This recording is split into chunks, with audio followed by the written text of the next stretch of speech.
There is a strange thing that happens when you return to a game you once loved. You boot it up expecting rust, expecting the mechanics to feel clunky, the visuals outdated. You expect time to have worn it down like everything else in life tends to do. But then it doesn't. Instead, it greets you. Familiar menus, a title screen you started more times than you admit. The music hits. Not nostalgia exactly, something else. Deeper. Something that reminds you this game was never just a game, it was a place, a moment, a feeling. And somehow it still works. That's what we have to talk about. Not just about games that hold up, but games that persist, that continue to mean something even as everything else changes. Games that feel timeless. But what does that even mean? We throw around words like timeless, classic, masterpiece, as if we all agree on what they mean. But when you look closer, you start to see that timeliness isn't about review scores. It's not about how many copies a game sold or how high it sits on Metacritic. It's not even always about innovation. No, timelessness is a feeling. It's a kind of design that makes a game resist the erosion of time, a kind of elegance, a certain boldness in how it's built, a sense that the creators weren't trying to make the biggest thing or the trendiest. They were trying to make something true, something that would still matter years from now. Look at Dark Souls, a game where frustration is the price of progress, where the story is barely spoken but always felt, where silence speaks louder than the voice acting ever could. There is no minimap, no quest markers, no press X to win, and yet people keep coming back over and over and over.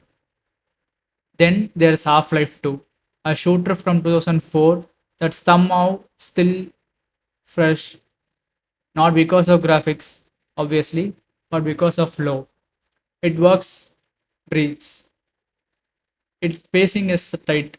Its physics engine doesn't just show off, it invites you to play. Or Skyrim, a game that's become more meme than masterpiece at this point. But even under all that, there's still a reason people mod it, replay it, roleplay in it. It offers space, choice, possibility.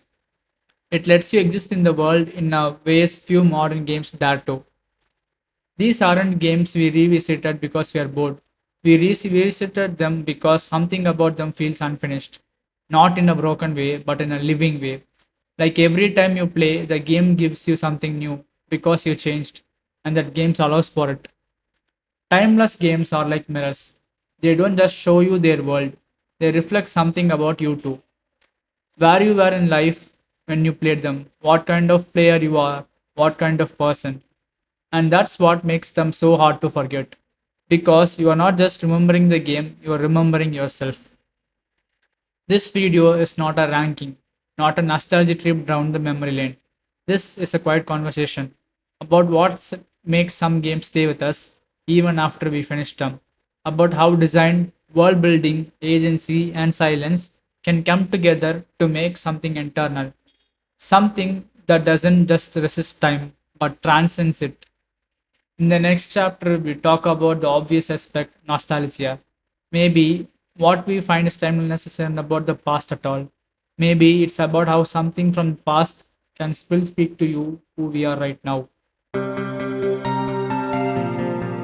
There is a word we keep circling around, nostalgia. It's an easy explanation for why we love old games. And to be fair, nostalgia is powerful. It sneaks in through the back door of memory, makes the jagged edges soft, turns loading screen into comfort, bugs into quirks, and frustration into funny stories you tell later. You remember not just the game, but the room you played it in, the glow of the CRT, the hum of a console fan, the way the menu music played in the background while you talked to a friend on a phone or did your homework or stared into space. Nostalgia isn't just looking back, it's longing for something that may never have existed the way we remember it. So, yes, when we revisit our games from the past, nostalgia is always present. But it's not the whole story. It can't be, because nostalgia can't sustain a game. Think about this way, you can revisit a game out of nostalgia, but it doesn't feel good to play anymore if the mechanics are broken, if the world feels hollow, if the illusion has collapsed. Nostalgia will only take you so far. It might even keep you going for a few minutes, maybe even an hour, but it won't keep you coming back years later. It won't make you mod the game or share your playthroughs or write essays about it. That takes something else, something deeper, something designed. Let's test this. Think of a game you loved as a kid but haven't played in years. Go back to it, really go back, not just rail screen, but an hour or two into the actual gameplay. Chances are one of two things will happen. Either the illusion breaks, you realize the game was of its time, its systems haven't aged well, the controls are stiff, the camera is a nightmare, and you quietly close it thinking, well, it was good for what it was. Or something else happens. The game grabs you again, like no time has passed. Like your muscle memory never left. You forgot that it's old at all. You forgot the specs, the frame rate, the year it came out. And that's the moment where nostalgia stopped being the driver. And that's when you this wasn't just a product of its time, it was way ahead of it. Timeless games survive not because of nostalgia, but in spite of it. They survive because their design is strong enough to carry itself into the present. Because even when you strip away the rose colored glasses, what's left is still fun, still smart, still beautiful in its own way. Games like Arcana of Time, Thief, Silent Hill 2, or even something as strange as these games weren't just memorable, they were meaningful, they had something to say, and more importantly, they trusted you enough to hear it. It's also why not every old game becomes timeless. A lot of games fade, and not because they were bad, some were incredible for their era, but because they were too anchored to the moment they were made in. Games that relied too much on graphical novelty, on outdated tropes, on mechanics that have since been refined. They become footnotes in history, curious fossils, and that's okay. Not everything needs to be timeless, but the ones that are, they have something else, something more. Here's a word we don't use when talking about game design: restraint. Timeless games often feel clean, focused, there's a clarity to their purpose, a confidence. They know what they are and what they are not. Look at Portal, a short game, a quiet game. No fluff, no filler. It's puzzle, voice, movement, and that's it. And yet people still talk about like it came out yesterday. Or Shard of the Colossus. It gives you a vast empty world and a handful of bosses. No minimum clutter, no leveling up, just you, your horse, your sword, and silence. These games weren't afraid to be simple, to leave space to do less but do it perfectly. And that restraint, the confidence in design, that's what breaks the spell of nostalgia and makes something real. Because nostalgia is about a game meant to you once, but timelessness is about what it still remains. Right now, even after graphics have aged, even after newer games have done it better, even after you changed as a person, somehow it still matters. So yes, nostalgia is a part of equation, but it's not the glue, it's the spark. The glue is design. And the best designs are the ones that still make sense even when you don't explain them. The ones you feel because before you understand. The ones that don't need to be shout to be heard. The way timeless game build their foundation, not with spectacle but with system. How they feel good to play, even now, even after all this time. Because if nostalgia gets you in the door, it's mechanic that makes you stay. Let's strip everything away. No story, no art, no music, just a feel. Just the part where you press a button and the game responds. Instant, satisfying, precise. Or maybe slow, deliberate, with weight behind every motion. Whatever the intent feel, when it works, it works. When it's right, you know, you feel it in your bones. And that's what this chapter is about. Because if you're going to talk about timeless game, we need to talk about mechanics. Because no matter how gorgeous the art, how epic the soundtrack, how rich the lore, if a game doesn't play well, it won't last. Let's start with a name that pops over and over when people talk about timeless design: Super Mario 64. Now, look, 3D platformers existed before it, but nothing felt like this. Mario moved like the real being, responsive, fluid, full of possibility. It wasn't just about jumping from A to B, it was how you jumped. You could triple jump, wall kick, backflip, crouch jump, you could play the moment. And here's the important part: the core movement system still feels good even today, decades later. That's not nostalgia, that's mechanical clarity. It's the developer understanding that movement itself could be fun. Here's another example, Doom 1993. Why do people still mod it, speedrun it, break it open with insane challenge runs? Because the core gameplay is pure, fast, precise, responsive. You move, shoot, strafe, reload with no friction. The game is designed like a balance of violence. Every encounter has rhythm, every level has flow. And that flow hasn't aged. It's still playable, still tight, still fun. The weapons feel good, the enemies are readable, the maps are memorable. It's all built around one goal. Let's player move, shoot, and think at speed. And that kind of elegant, no fat design, it never gets old.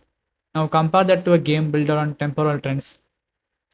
Games that were built with 100 different mechanics, SP system, skill trees, crafting, base building, loot scaling, live service garbage, stuff that clutters the player experience in hopes of keeping them exchanged. They designed for timelessness.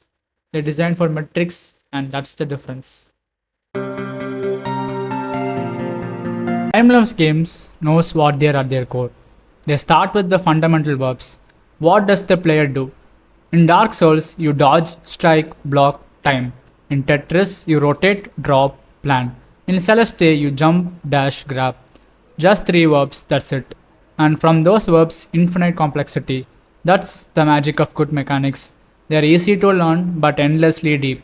You don't need a tutorial for Tetris. You don't need an info dump to play Celeste.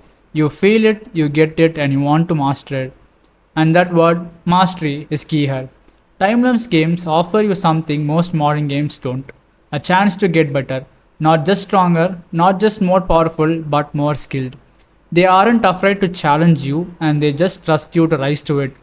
Why do people keep replaying Dark Souls?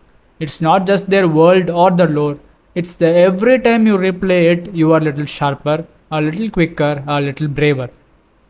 You remember enemy timings. You parry where you used to block. You find rhythm where there used to be chaos. That's not grind, that's growth. And that's what timeless mechanics are built to reward. Here's the paradox. Timeless games are often simple, but they are not shallow. They do a few things really, really well. They focus, they refine, they polish. And the result is gameplay that doesn't rely on era specific gimmicks. It's not good for its time, it's just good. But let's not confuse minimalism with lack of ambition. A game like Hollow Knight is massive, deep layer, but its mechanics tight, focused, responsive. Jump, slash, dash. Everything builds from there. Everything feels right. Every time you die, it's your fault, but also your opportunity. That's the loop timeless games perfect. Learn, fail, adjust, succeed, master. It's not about the power fantasy, it's about player agency. And agency doesn't age. So if you want to know whether a game will last, ask this. If I stripped away everything, the story, the music, the visuals, would I still want to play this? If the answer is yes, you might be looking at something timelessly. Mechanics are the fountain. They're what people keep coming back. They're what age slowly. They're what grow with the player. But what about the world those mechanics exist in? Because for a game to be truly timeless, it's not enough to play well. It has to feel like a place to. Somewhere worth being, somewhere you want to return to, even if just want to wander. That's what we explore next. So, why do some games feel timeless? Why do we keep going back to Dark Souls, Half Life 2, Skyrim, Shadow of the Colossus, and so many more? It's not just nostalgia, it's not graphics, it's not hype, it's how they made us feel. These games don't just give you something to play, they give you something to remember. A lesson in pain and perseverance, a walk through worlds that feel older than you, a quiet moment under a starlit sky, sword in hand, purpose unknown. They offer something most media forgets respect. They trust your time, they trust your intelligence, they trust your curiosity. When we talk about timeless games, we are really talking about timeless design choices.